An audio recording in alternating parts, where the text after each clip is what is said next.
Hi folks, so I want to do another video here. I wanted to kind of give you an update on my walk yesterday like I promised in my last video about my job, how my job's going.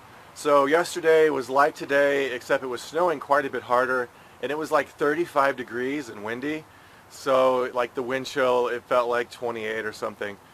But it was warm enough that as soon as the snow hit the ground it melted, just boom, melt.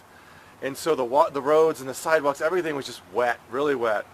And with these cheap 98-cent flip-flops from Walmart, I'd never walked in the rain before in flip-flops. I mean, who has, right? Well, they're spongy and they soak the water, goes right through them, and as you walk, they come right through the bottoms of your feet. And so after about half an hour of walking, the water just soaked right into the bottom of my feet. But I'm wearing these REI merino wool hiking socks, and you know, I always heard, and one of the benefits of wool is they keep your feet warm even when they're wet, you know. And I've heard that a bunch, and I'm sure you have too. Well, who's ever really tried it? I know I haven't. You get wet socks, you put on dry ones, or you get out and you change your shoes, whatever. So yesterday was my experiment. Once they started getting wet, I was like, all right, I'm going to go for a really long walk. Noelle was doing lots of journaling in a coffee shop, and so I just went on a walk out in the freezing cold. I didn't even have this hooded sweatshirt. I just had my vest, and it was pretty chilly, but as long as I kept moving, I was fine.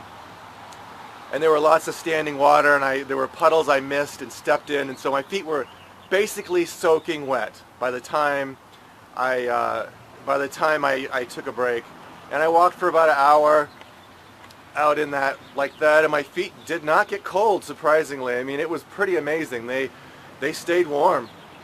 They were wet, so I mean, wet isn't the most comfortable thing, but they stayed pretty warm until I'd splash in a puddle or water I'd kick water on my foot and I'd feel that ice cold snow water, but it would warm up fairly quick.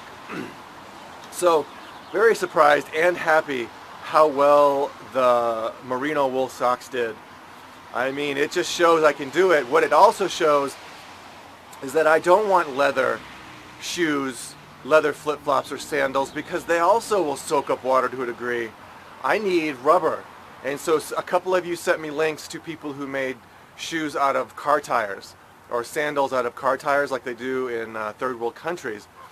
And so that's what I'm going to do. So I've already looked in my hardware store, and we don't have any kind of rubber like that. So I'm going to try a big box store. Maybe I'll try Lowe's and see if they have any like heavy-duty rubber mats for your like working out or for your garage or something. And I can cut shoes out of that because I don't want to go get car tires. I just rather not go try and find a car tire and cut it up and stuff. So I'm going to go to a big box store and see if I can't find something. But that just shows me that that's what I want to do. And then I can get some rubber sandals that will not soak through my feet, so my feet can stay dry in the cold.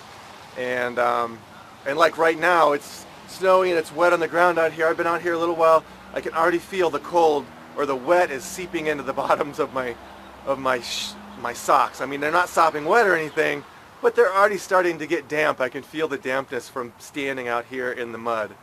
So I don't want to do this anymore. I just need some good sandals. And I can, if I find like a mat, my thought is if I can find I have to keep switching hands because my hands are getting so cold I can't hold the camera.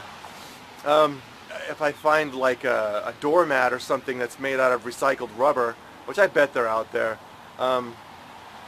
then I can make several pair. So I can make a pair of flip-flops, I can make a pair of sandals, like the leather Jesus sandals I used to make, that I have somewhere in storage. I'll have to pull those out, they're really fun.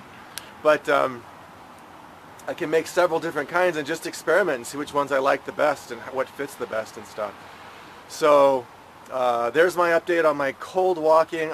It is amazing. One time I put my foot right into 4-inch deep ice water because I was jumping over a puddle and the shadow or the reflection looked like it was solid concrete, and it was a puddle and just splash. And so I got to experience cold feet. And amazingly, it was so crappy. We went to a movie in the afternoon, and so I just like take my feet out of the flip-flops. By the time the movie was over, my socks were completely dry. And so I didn't change my socks. I kept the same wet socks that turned dry, and I wore them for the evening to keep my feet warm in the van. So it's pretty amazing how well they work and how quick they dry out. Way better than cotton. Alright, there's my update, everybody. I hope you have a great day, and go try an adventure. Try wearing socks in the water and see what happens. It was an interesting experiment, and it was kind of fun. It was uncomfortable to a degree, but if I had sandals or flip-flops that didn't soak water through, I would have been like way better. So, bye everybody. I'm gonna get off this cold mud because now it's starting to get cold and wet on my feet since I'm not moving. All right, bye.